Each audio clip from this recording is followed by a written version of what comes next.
Hello everybody and welcome back to my Paragon Monolith Hero build series where, like the title suggests, we go over my personal build for some of the heroes that I am currently playing. Today we are looking at the one and only, the big man himself, Big Papa Steel. Look at this behemoth of a man or alien or whatever. Before we go into his build, let's take a quick look at his abilities here to kind of have a premise for anybody that isn't too familiar with it. Bunch is just his basic attack. Bulwark is he deploys a shield, crouching behind it for 3 seconds. He can move but cannot change direction, so meaning that he can only move up, back, or forward. He can't move left or right. So you pop Bulwark and you basically become you get on a rail basically. So it's like you can only move forward and back. So it's a really good thing to help to peel for one of your teammates if you're retreating or something like that. You know, just have them stand behind you while they run away, and you can just pop the shield. And if you look at what he blocks, right? He blocks 60, 70, 80, and 90% of all incoming single target damage, right? AoE damage is not blocked. So Gideon meteors, various ults, not going to be blocked, right? So basically this is your anti-carry ability here. You know, any Twin Blast or Grimex won't be able to get past through this, especially once it's maxed out. 90% of all damage. If they're hitting for 500, all of a sudden they're not hitting for 500. You know, they're hitting for, ooh, that's a lot less damage. Looking at like what, 50 damage, I think. Oof. Anyways, moving on here to Bull Rush. He charges forward 1600 units. It's a reasonable dash. It's a dash, and it does some ability damage. More importantly, though, it knocks back any enemy heroes he hits. Minions get knocked up. Okay, so just think of yourself as a ball. You activate this, and you become a ball that knocks anything away in your path in the direction that you hit it. Force Shield basically is what it is. It's a shield. Again, it blocks all projectiles, all enemy projectiles, right? And also, if an enemy passes through it, they get a nice little, not little, but it's a substantial 180 max movement speed slow for 3 seconds, and the wall itself lasts for 3 seconds. Then we have, obviously, I have his ult here. It's an AoE damage, instant damage that also knocks up and stuns enemy heroes for 2 seconds. So taking all that into consideration, let's go here and look at my personal build for him. And my build for him is in fact a full tank build, completely dedicated to health and defense, right? He is one of the best supports tank heroes in the game. Has always been strong since Legacy, is still strong on Monolith. If you want to build him damage, you can. I personally prefer to build him defense. People think that a defense build is dead, it requires too many resources. No, not really. All it does is, right now, you can't do what you did in Legacy, which is do like a hybrid offense and tank build. Now you have to full commit. Just like you full commit with your casters and your rangers on doing damage and crit chance and penetration and all that nonsense, you have to full commit on your tanks and get all the armor and all the health possible. Me as well, I like to supplement that with a few ability passive abilities and active abilities as well. So here we go. We start off with his consumables. Pretty basic consumable starters here. This allows us to start off. If the team needs it, we can go offlane. But other than that, it's self-explanatory. Right? Mender's Vial here. you get health regain, your allies get mana regain. Shepherd's Vows, the opposite. You get mana regain, your allies get health regain. Scouts versus Scouts, the healer token is a healer token. The healer token Scouts War start is mostly for off lanes. If you're forced to off lane as him, if I go into a match and somebody just really wants to play Muriel or something, and I already locked in a steal, I can go off lane with this. But other than that, usually in the dual lane, supporting my carry, whoever that may be, Circular of Health is a really good start for obvious reasons. You get the passive on here that says 2.8 health regain to yourself and allies.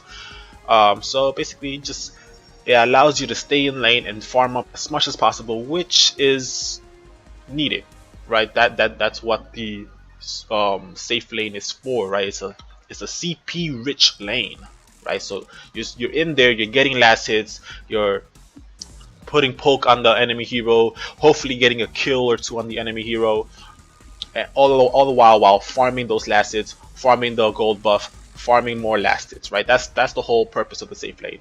Last hits, gold buff, enemy hero kills, try not to get ganked.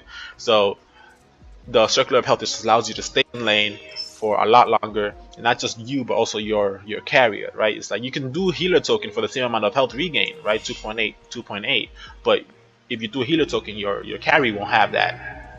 So you spend that extra CP to help your carry out. That's your purpose of as a tech support here, right? Your purpose is not to do damage. Your purpose is not to kill enemy heroes. Your purpose is to peel for your friendlies and to set them up to get the kills, to finish off the opponents, to do all of that nonsense, right? Make them feel like they're doing a good job, but you in your heart of hearts know that if you weren't there, they wouldn't be able to do what they just did, right? So here we go. Next card. After you start with the Circular of Health, you go right in here into a Guardian's Ward. Self-explanatory. Ward. As a support, you have to get wards. There's no option. You don't. It's not situational. You have to get wards as a support. 1, you're a support, which means that you should be building tanky. 2, your carry that you're with should be building a lot more offensive, so they may or may not have wards in their build. I mean, personally I think that everybody should have wards in their build, but some carries don't like to have wards. They want that extra attack speed or damage they get from a whirling wand or something like that. So you get the Guardian's Ward here, fully health, just all health basically. I mean, the card itself is going to give you 2 points of power. That's going to be all the power you're going to have in this build, right? Your job isn't to do damage, especially with this build. It's a support build. It's a very tanky build, but it's a very active build. You have to inject yourself into situations. You have to be the one, kind of like his profile says, right? He still doesn't self-identify as a leader, but everybody around him sees him as the leader, right? So you have to play that role. You have to play that role of, all right, this is what we're going to do now, and I'm going to make that happen. Okay, so this health right here is going to allow you to do that right from the get-go. So after you get Guardian's Ward, this is when you go into your initial defensive items here. You go Tempered Plate and Toon Barrier. Depending on whichever hero you're laning against, or whatever damage is most dominant in the opponent team, go for the plate or the barrier to counter that. Okay, and you do go for full guard and full barrier here. You don't add any health. The math when it comes to the stats says that you will get more effective health by just going full guard and going full barrier. Actually, when you look at level 15 heroes, the numbers for the stats say that you want to have a ratio of about 1-to-1 with barrier and health, right? So for every point of barrier, you go 1 point of health. But when it comes to basic armor, you want about 7 to 9 extra points of barrier armor than you basic armor than you do health. All right, and we'll see that play out throughout the build here. So after you get both of these items, right, and right now it's just simple 6-point items, 3 and 6 points items, right? It's very fast, very quick, right? You are in the duo lane, you are in the safe lane. You should be able to get a monster amount of CP. You should be able to out CP your opponents in the safe lane quite easily. Okay, so this isn't very difficult thing to be able to do, right? So the safe lane is CP rich but deficient in XP. Okay, so keep that in mind as we go throughout the build. So after you get your tempered and tomb plates here, keep in mind they're both 6-point cards. It's very fast, right? You get start off with the Circlet of Health, Guardian Sword, Temper Plate, Tomb Barrier, right? So what are we at? 6, 6, 6, and 3. That's 21 CP total, and we already have a substantial amount of defense here in this build. So at this point, you have a choice. In my opinion, if the enemy team has a lot of basic attackers, right, I will save up and go straight into Barrier of Will, just because it is going to be upgraded with a bunch of guard here later on. So it'll allow you to get that basic armor even higher than what you need it to be at this current stage in the game.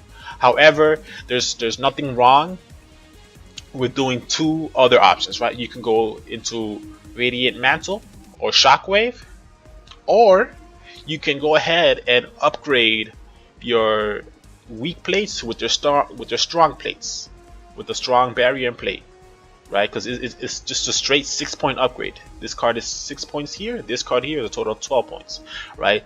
So whatever you do after you get the initial set, right? Circular of Health, Guardian Sword, Temper Plate, Tomb Barrier, 6-point cards, right? You can at this point get 2 more 6-point cards, or you can upgrade your 2 existing 6-point cards into 12-point cards.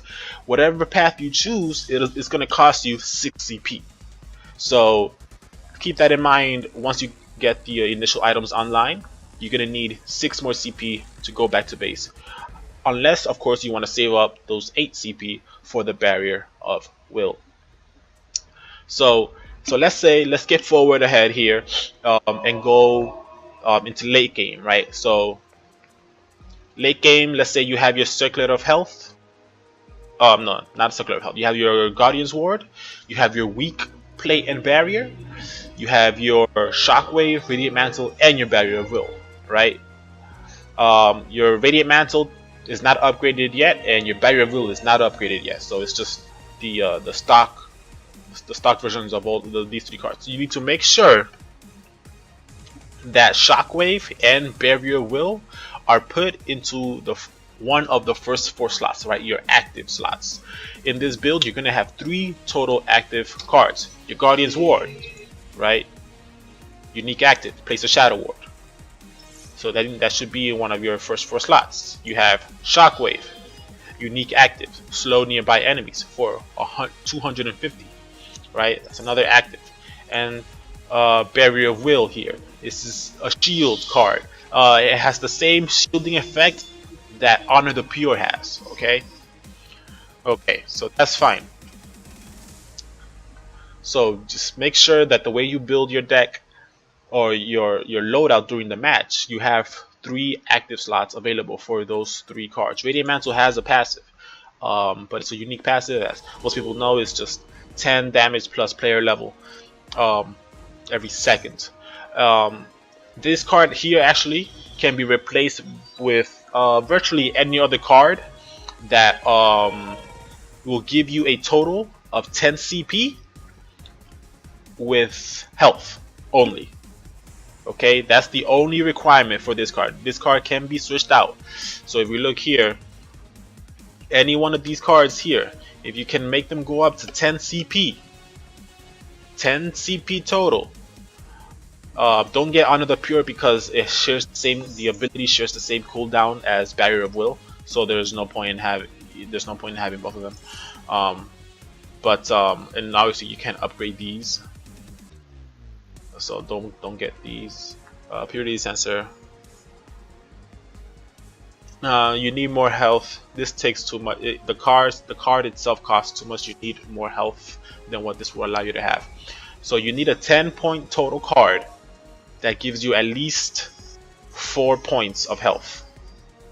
Actually, at least a total of 5 points of health, right? Including the passive health that you get here, 4 from the upgrade and 1 from the health. So you need a minimum of 5 CP of health in a card that will end up costing a total of 10 CP for this slot. You can switch out Radiant Mantle for whatever tickles your fancy. Okay. Other than that, however, that is and that's going to be the last upgrade. You know, this health upgrade here. You want to get Barrier of Will upgraded because the unique passive will boost your defenses. It's only 1 point of CP that you get from the fully upgraded bonus, but that's still 1 more point to really hit that sweet spot of max effective health. You know, and that's kind of the whole reasoning behind how the upgrades go here. You want is that effective amount of health at late game. I mean, most games probably aren't going to get to late game, but if they do, you will see here that you have a total of 20 basic armor, a total of 13 ability armor, and a total of 11 that's CP. 20 CP of basic armor, 13 CP of ability armor, and 11 CP effective CP of health. You know, we're taking into account not only just upgrades but also the CP that we get from each card. So then that's also why Barrier of Will has all of this guard as seen here. It has 6 extra points of guard on top of what it already gives, and the reason behind that is, like I said earlier in the video, you should have somewhere around 7 more points of health than 7 more points of basic armor than you do of health in order to max out that effective health that you get from protecting from the protection of guard. And Shockwave, I like it a lot. Shockwave can also actually be replaced. Where's that card? If you don't like Shockwave, you can instead. There is a card here. 1 second, I'll find it soon enough.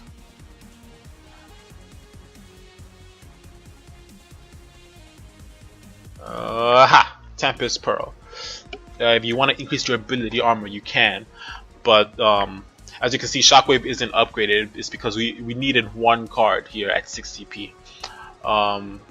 So Tempest Pearl versus Shockwave. I went with Shockwave because it has a bigger effect on movement speed at a shorter cooldown, right? So we have here a minus 250 movement speed to any enemies nearby with a 45-second cooldown, as opposed to a 100 max movement speed to nearby allies with a 60-second cooldown. The duration of the slow here is only 2 seconds versus the